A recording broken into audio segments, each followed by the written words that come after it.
আহ্বান জানাচ্ছি বিরোধী দলীয় সংসদ সদস্য হামি হাসিব খানকে তার বক্তব্য প্রদান করবার জন্য। ধন্যবাদ মাননীয় স্পিকার। মাননীয় স্পিকার, আমাদের গভর্নমেন্ট দল থেকে বারবার বলে দেওয়া হচ্ছে যে তারা প্রধান বা মুখ্য কারণ বলেছেন। দেখেন, আপনারা যে প্রধান বা মুখ্য কারণ হিসাবে বলতেছেন যে আগামী নির্বাচনে কোন দল ক্ষমতায় আসবে তার জন্য তরুণরা দায়ী হবে, কিন্তু আমরা এর কঠোর বিরোধিতা করছি। কারণ হচ্ছে আপনাদের যেই 25% সংখ্যা আছে, এরা কোনো একটি নির্দিষ্ট জায়গাতে ভোট দিচ্ছে না, এরা বিভিন্ন ভাগে বিভক্ত, এদের কোনো একটি ব্যালট নেই। আপনারা কোনো প্যাটার্ন দেখিয়ে যেতে পারবেন না যে তারা একবদ্ধ হয়ে ভোট করবে। এখন যখন তারা একবদ্ধ হয়ে ভোট করতেছে না, যখন 10% তরুণ কতে ভোট দিচ্ছে, 10% তরুণ খতে ভোট দিচ্ছে, দিন শেষে তাদের ভোট কাটাকাটি হয়ে শূন্যতে দাঁড়াচ্ছে, তাদের কোনো ভোটের আর ভ্যালিউ থাকতেছে না এখানে। দেখেন, আপনারা 52-র কথা বললেন, আপনারা 69-এর কথা বললেন, কিন্তু আপনারা যে 54 এবং 70-এ সেই নির্বাচনগুলো টেকাতে পারেননি সে কথা আর বলেন নাই। হ্যাঁ, আমরা মানি যে তরুণরা সর্বদা এই দেশের জন্য দাঁড়িয়েছে, তারা আন্দোলন করেছে, কিন্তু যখনই আসে নির্বাচনের কথা তখন কিন্তু আপনি নির্বাচনকে আন্দোলনের সাথে মিলালে তা চলবে না। দেখেন মাননীয় স্পিকার, এখানে তারা বারবার বলে যাচ্ছেন যে তারা নিয়ামক হিসাবে শুধুমাত্র তরুণদেরকেই প্রধান নিয়ামক হিসাবে দেখছেন, কিন্তু না, আমরা বিশ্বাস করি যে আগামী নির্বাচনে যারা গ্রামে থাকে, যারা সুশীল সমাজ, তারা এই নির্বাচনে গুরুত্বপূর্ণ ভূমিকা পালন করবে। কেন তারা গুরুত্বপূর্ণ ভূমিকা পালন করবে? দেখেন মাননীয় স্পিকার, এখনো আপনার গ্রামের মানুষজন নির্বাচন সম্পর্কে সচেতন না।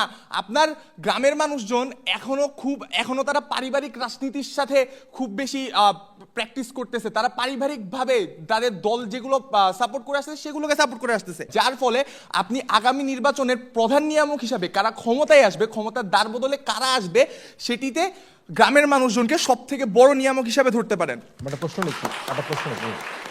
নির্বাচনী বিশ্লেষকরা বলছেন যারা তরুণদের 5% ভোট পাবে তারা অন্যান্য রাজনৈতিক দলগুলো থেকে 10% বেড়ে যাবে। তাহলে আপনারা এটা মানছেন না কেন? এই পরিসংখ্যান কি তাহলে মিথ্যা? আচ্ছা, আপনারা বলছেন যে 5% ভোট পাবে, 5% ভোট কোন দল পাবে বা কে পাবে? আপনার শুনেন, আপনার বিভিন্ন স্বতন্ত্র প্রার্থী আছে, আপনার বিভিন্ন ব্যালট বক্স আছে, আপনার বিভিন্ন আসন আছে। কোন আসনে কাকে কোন তরুণ ভোট দিবে সেটা তার ফ্রিডম অফ স্পিচ, সেটা তার ভোট টু রাইট। আপনি তো ডিসাইড করে দিবেন না যে 25% তরুণ নির্দিষ্ট একটি জায়গাতে ভোট দিবে, যখন আপনার 10% তরুণ এক জায়গাতে ভোট দিবে এবং 10% তরুণ অন্য জায়গাতে ভোট দিবে, দিন শেষে তো তার ভ্যালু শূন্য থাকতেছে। আমি আমার উত্তরটি পাইনি।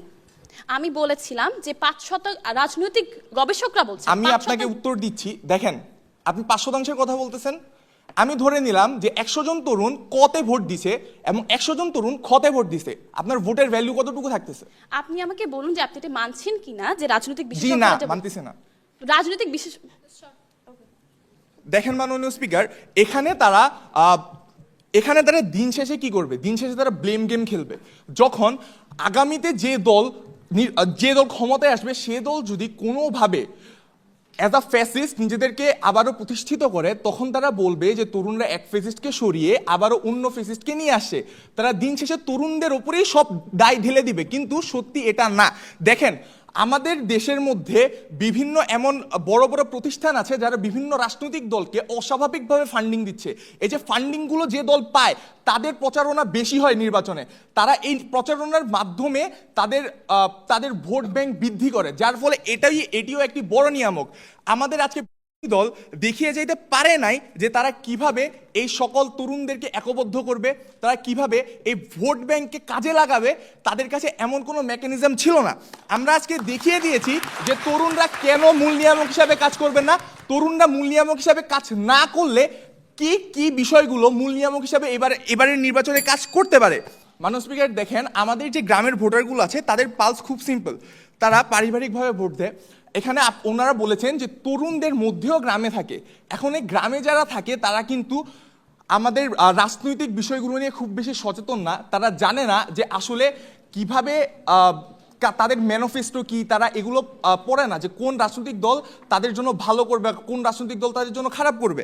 তাই দেখা যায় তারা পারিবারিকভাবে ভোটগুলো দিচ্ছে। তাদের দেখা যাচ্ছে যে এখনো আমাদের দেশে ভোট কিনে, যার ফলে দেখা যায় যে এগুলো আমাদের এবারে নির্বাচনকে ইনফ্লুয়েন্স করবে, আমাদের নির্বাচনে এগুলো এভাবে প্রভাব ফেলবে। ধন্যবাদ মাননীয় স্পিকার, আমার কথা বলার সুযোগ করে দিন।